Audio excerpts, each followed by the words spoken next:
Well, welcome back. Today is Thursday, January the 28th, 2021. You know, this week has been kind of a roller coaster. We had the high school and the 7th and 8th grade academy go to remote learning yesterday. So it has been really interesting to see kind of our numbers and how they've risen really over time, really at those two sites.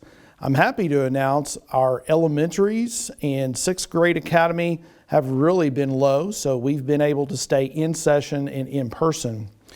Last week we started what was called a COVID data sheet. We really gave an opportunity for everyone to get online and really look at all of our information that we're providing. And what that is really it took our staff members and our students and combined that into a one spreadsheet, into one document.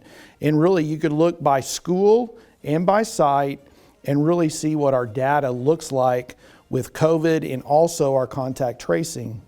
I'm going to tell you today, currently, we have 87 total, both staff and students, that are positive for COVID, and we have 567 people that are quarantined, which would include staff and students as well. So wanted you to have that information and be able to follow that as we go.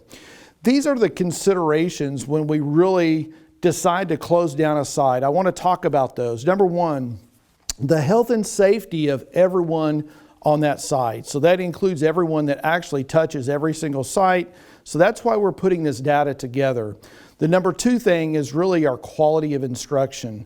We've done a great job with our Google Meets and really our remote learning, but we also know that face-to-face or really that in-person learning is really the very best instruction that we receive and that we give. And then the third thing is this trend data that I shared with you a while ago. One of the things that I've really challenged our staff with is really, let's make the pandemic, and we know that this is a crisis time, but let's make the pandemic an opportunity for innovation. So I've really challenged our folks to really think about what we can do to be innovative. In that, I've actually told them, let's look at research. And I'm going to share some research with you today from Learning Sciences International. What this shows is that it shows the entire country and really providing us information about how this pandemic has affected our students. What you're going to find is the economically disadvantaged students, they're going to be about 12 months behind.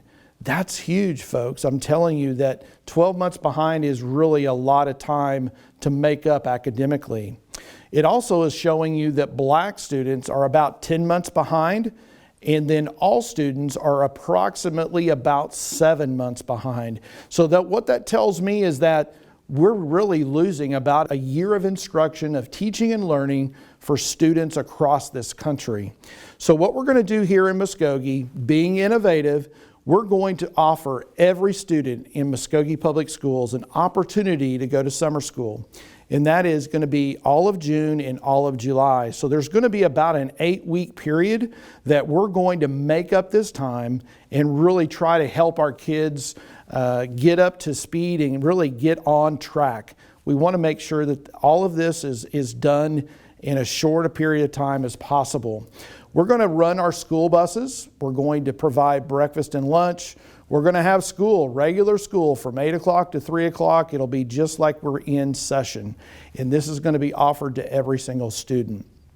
Next week, Monday, February 1st, our 7th and 8th grade academy is going to be back in person. We feel like the numbers are low enough now that we can go back to school on Monday. Our high school is still a little bit high, so we will continue to be remote and do our virtual learning on Monday. I would anticipate that we will be able to come back about midweek at the high school, but we'll let you know how that plays out as the week goes on next week. I want to remind everybody the 3 W's.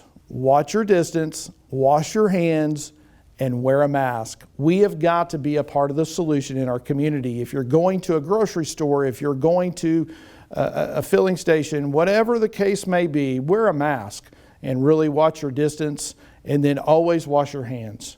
And don't forget, it's always a great day to be a rougher.